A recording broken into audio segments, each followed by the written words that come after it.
What if I told you Stranger Things is based on a true story? Welcome back to Critical Theories, and this is the story of the Montauk Project. The Montauk Monster. And I've been researching the Montauk Project. The Montauk Project? The Montauk Project. Secret military projects. The Montauk Project. In 2016, Netflix debuted a show about a young girl who, due to secret government experiments, was able to move things with her mind. And while the idea of children having psychokinetic powers may seem like a work of pure science fiction, there may be more truth to it than you suspect. The lab with the big satellite dish, the secret experiments, even the Demogorgon and the Upside Down, according to some, they are based on real-life things. During World War II, the Nazis were secretly conducting human experimentation on captured Jewish and Russian people. These experiments were as deplorable as they were varied. Some were testing the limits of the human body, documenting how much electrical or chemical interference their subjects could withstand. Others were attempting to tap into other dimensions or a supernatural realm through psychic means. Still, others were attempting to create the perfect truth serum, a chemical that could destroy the will of the subject, leaving them completely under the control of the tester. They wanted to eliminate the subject's ability to lie, or even act for themselves. After the war, the Allied governments realized what sort of things these Nazi scientists were up to, and they all attempted to smuggle some of them back with them when they went home. In America, this became known as Operation Paperclip. The US government brought home countless Nazis, many of which were scientists. With the help of these scientists, the Americans continued the search for the perfect truth serum and mind control drugs. However, with Nazi Germany having fallen, the intended target of these drugs had shifted to a new enemy, Communist Russia. In Stranger Things, it's shown that the government has a secret facility in the fictional town of Hawkins, Indiana. While the town may be a work of fiction, the idea that the government would establish a secret laboratory outside a sleepy little town is not that far from the truth, it would seem. Conducting mind control experiments on lost children, unfortunately, is also dangerously close to reality. Throughout the Cold War, the United States government made several attempts to expand espionage and warfare beyond their known limits. In 1975, it was revealed that the CIA had been performing illegal experiments on US citizens. Many of them were kidnapped or runaway teens, homeless veterans, and the mentally ill. These experiments included attempts at drug-induced mind control, brainwashing, and pushing the limits of what many would call the supernatural. MKUltra officially ran for 20 years and covered a wide range of experimental studies, almost all of which were either forcibly conducted on subjects without their consent or conducted on people without their knowledge.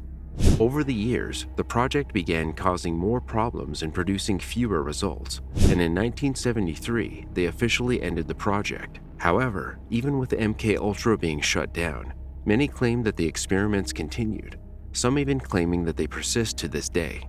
The nature of the projects that branched out from MKUltra were seemingly more fringe science, often being considered unverifiable at best. Rumors of the CIA continuing their work under different names cropped up immediately. People who had been victims of MKUltra began sharing their stories, speaking of involuntary drugging, torture, and brainwashing. In some cases, the subjects of the project performed terrible acts, like Ted Kaczynski and Charles Manson. But in some corners of the affected community, they discussed even darker things than torture and mind control.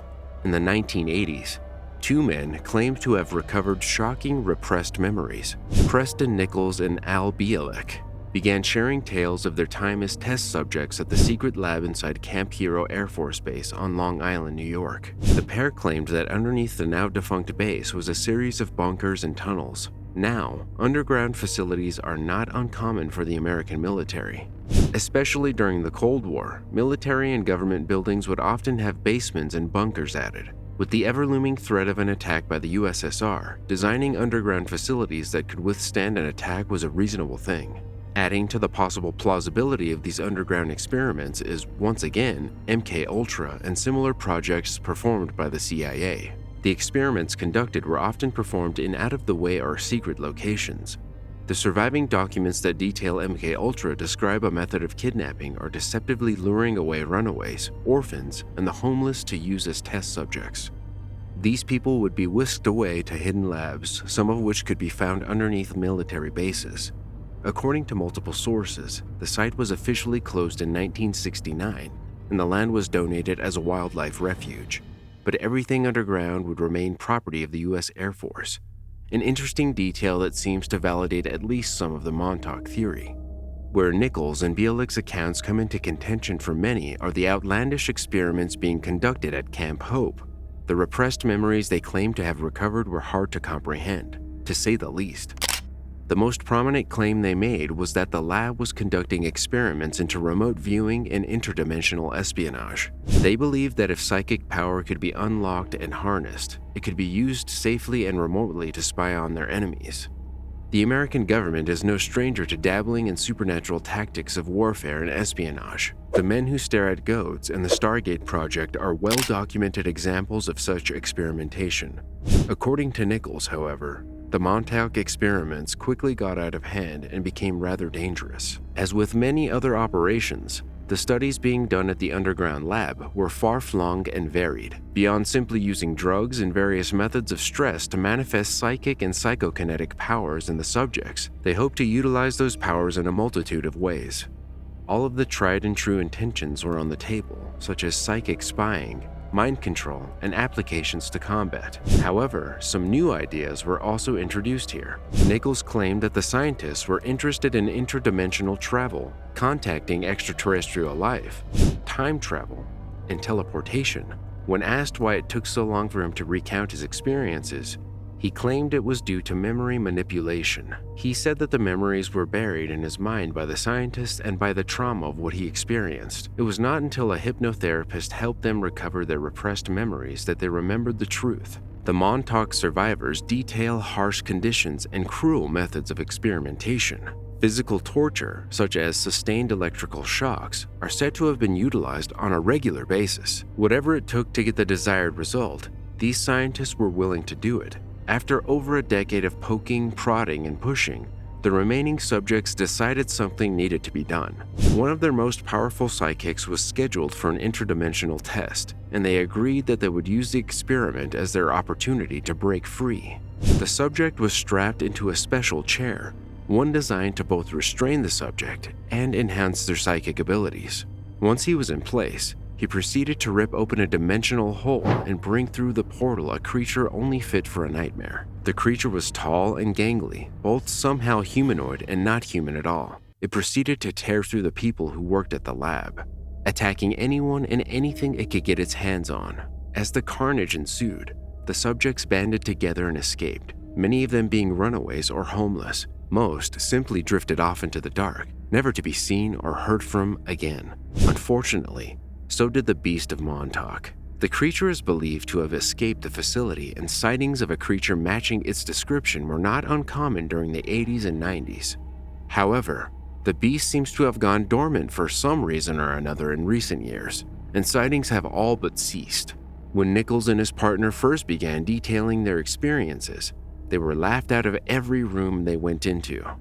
It was very hard for the public to accept such supernatural ideas, and even harder for them to believe that the US government was seriously considering things such as astral projection as a method of spying on the communists. So with the help of Peter Moon, a pseudonym for Vincent Barbaric, he turned his stories into a series of novels. In the first book, the authors speak directly to the readers. They claim that if you want to take their stories as simple science fiction, that is a fine path.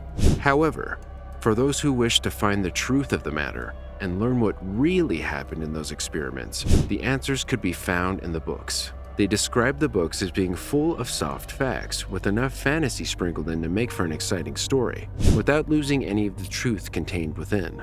Providing some sense of controversy to the story is Stuart Swerdlow, who also claims to have been a subject of the experiments. Where Nichols tells a relatively straightforward version of the events, Swerdlow tends to deviate. Swerdlow has contradicted his own backstory time and time again, being caught rewriting his tale on numerous occasions. Many believe he was attempting to use the Montauk Project as a way to gain some clout in the burgeoning New Age community. His deceptions and shifting stories, however, do cast significant doubt on the other potential Montauk survivors. Peter Nichols and Stuart Swerdlow have appeared together for interviews on the subject since Swerdlow's inconsistencies have come to light. Many find this to be evidence of a poorly manufactured deception. However, those who believe Nichols' story have two theories. The first is that Nichols simply wants to get his story out to the public and is unfortunately tied to Swerdlow, who is simply chasing fame on his coattails. The other theory is much darker. Considering the memory tampering the Montauk scientists performed and the potential ripples in time and space that the experiments might have caused, some think he's telling the truth. However, the truth he is telling is simply not a truth that is true anymore. His accounts may change due to altered events in the past, and he's remembering a different timeline. He may be experiencing false memories, placed in his mind by those who wish to hide their experiments. Or perhaps both are true. Perhaps his memory is warped and mangled from both altered timelines and memory tampering. Considering how much time has passed and how little has ever been discovered about these types of experiments, the truth may never be definitively proven. While the government has never directly confirmed or denied the existence of the experiments, many former members of the CIA and the military have denied that the events ever happened. Still, the curiosity persists. In 2015, a documentary by Christopher Garantano premiered at the Philip K. Dick Film Festival. The film contained interviews with Al Bielek, Stuart Swerdlow, and Peter Nichols. It documented their stories of the horrific experiments that supposedly occurred there between 1971 and 1983. The facilities at Camp Hope remain buried in cement, forever locking away any evidence for or against the accounts of the survivors of the Montauk experiments. Unfortunately, it seems we may have to decide for ourselves if Nichols, Bielek, and Swerdlow are to be believed. This has been Critical Theories. Thank you for watching.